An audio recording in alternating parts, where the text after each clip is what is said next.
There's different cues that your body gets when you don't have when it wants carbs and when it wants fat.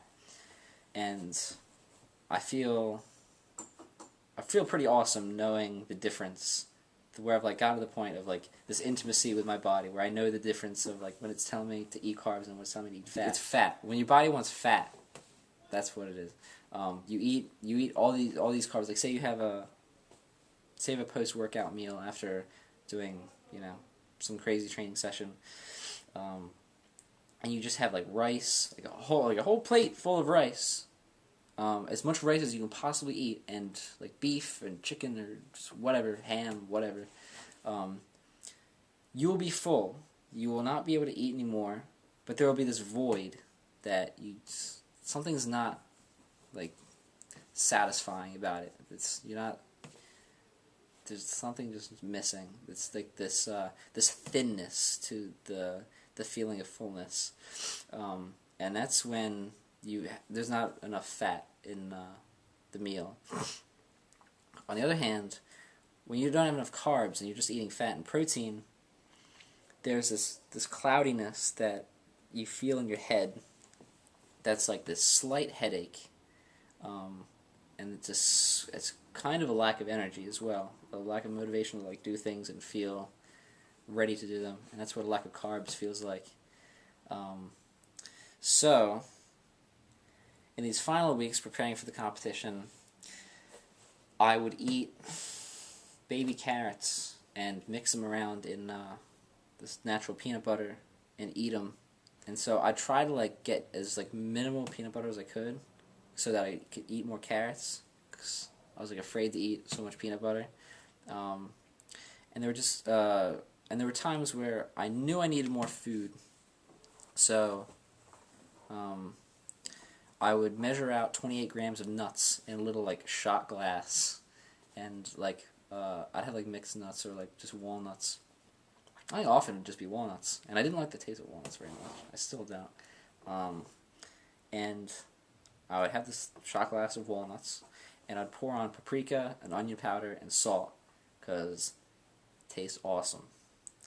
And I'd measure out the 28 grams, I'd look at how meager it was, and I'd just feel, oh well, and I'd eat it. Like, well, now I can't eat for the next 6 hours. So, sometimes, I would have that when I knew that I needed more food. And then after that, it was just like waiting until I could eat again. And that's all I could think about, because you're hungry. So it's like when something hurts, you can't think about anything else, because oh god, it just hurts. This nagging feeling. But I remember there was this one time. It was this Tuesday night that I came home, and it was like 5 o'clock or something. It was like just beginning to get dark, and it was raining, and I was feeling like drugged up with this fogginess of my brain, and I think I had my little shot of walnuts, and then I started eating carrots with the peanut butter, and it tasted so good that I started like gorging on it and just like scraping the peanut butter with these carrots. And I was just like, oh my god. And I like broke down and just kept eating, like gorging on this peanut butter. And afterwards, I felt like failed. Like I made a big mistake and I shouldn't have done this. Like I ruined failed at my iron will. I'm such a failure, gorging on these carrots and peanut butter. Kids, oh my god, I don't have the will to do anything. I'm so weak. But in retrospect, the whole starvation thing it wasn't about like my iron will that was weakened or something. It was more along the lines that I was starving and I was about to die, and so my body needed these calories, and it was going to do everything in its power to get them, including shut down my voluntary actions. It's kind of like no matter how much willpower in the world you have, if you try to suffocate yourself by holding your breath, You can't do it.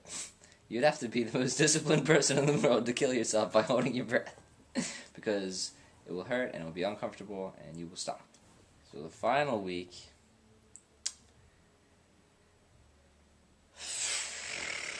I don't think the week began until Monday. I don't think Sunday was like part of peak week or something. Maybe it was. But so there was 2 components to it, and there 3 really. So the training was a bit different. The nutrition was very different, and the water was quite different. So the food, my carbs had to be under 50 grams every day, I believe, and like keeping protein high and fat low. So basically it was terrible. And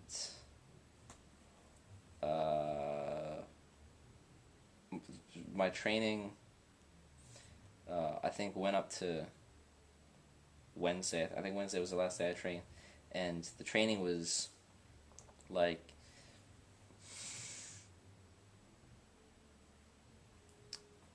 it focused on specific movements of specific muscles, and it would be very high reps, and they would be slow.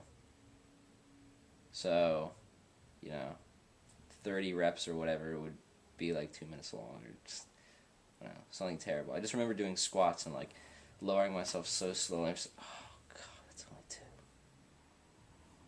Oh god. And I mean the weight wasn't like extremely like crazy or anything, but it was. I remember being like I was trying.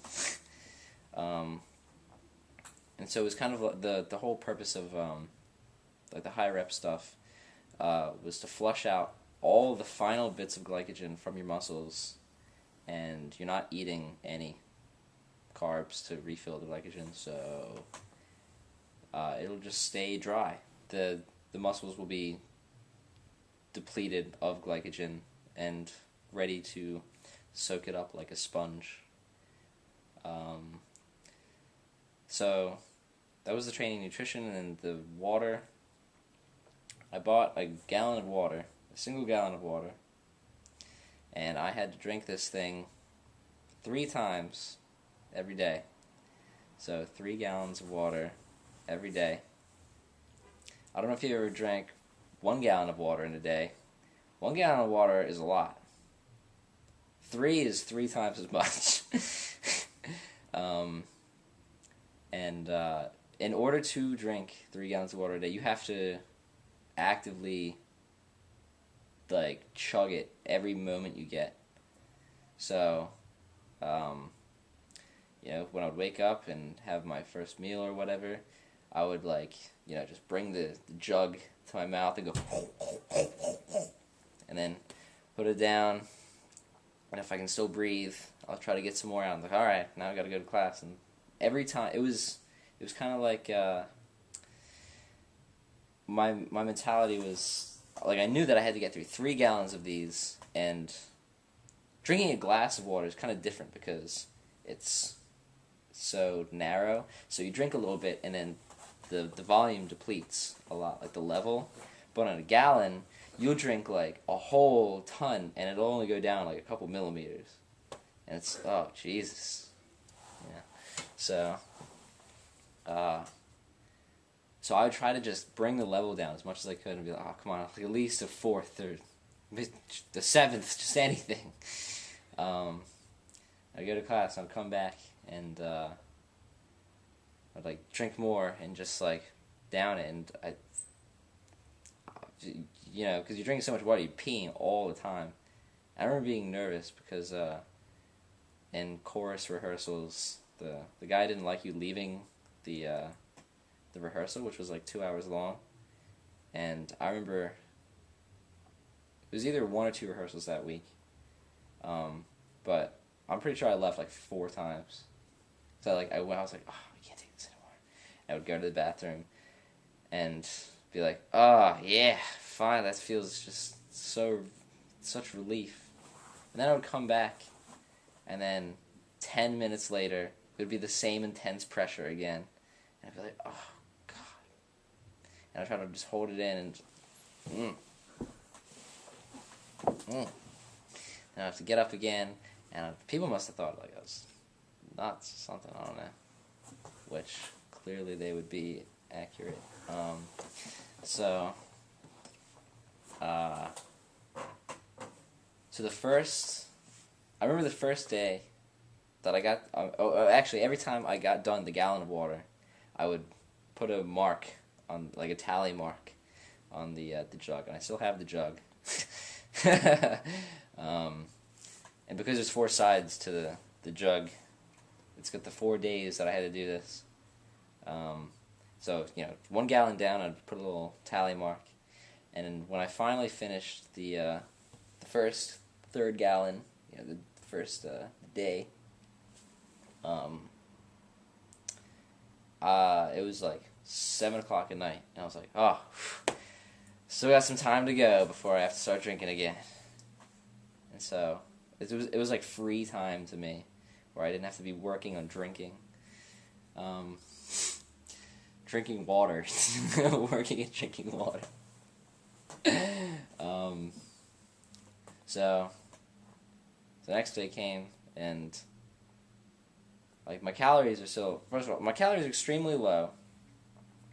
It's the middle of October, so I imagine it's getting colder, but it's definitely not ridiculously cold yet.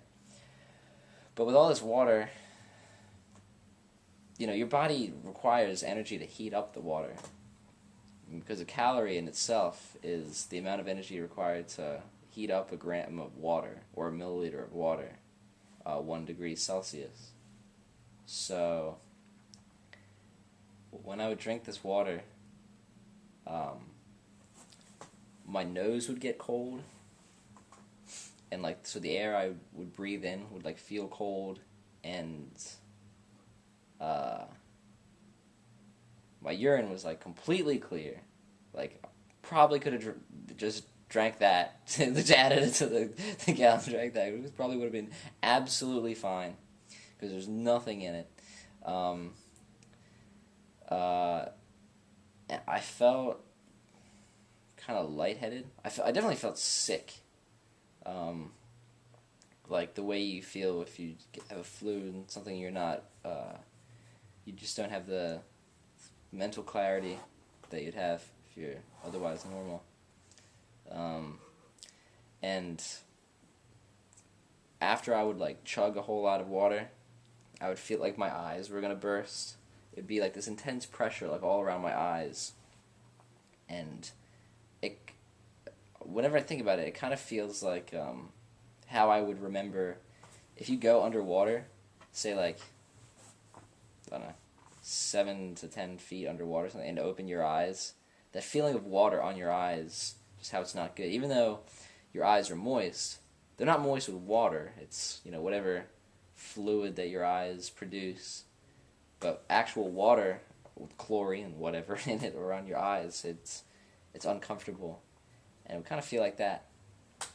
And my motivation to do anything didn't exist, because I felt sick and my nose would be cold and I would be cold. My internal temperature was just real low. So after I would drink a bunch of water, I would typically just go lie down, even though I had a ton of stuff to do.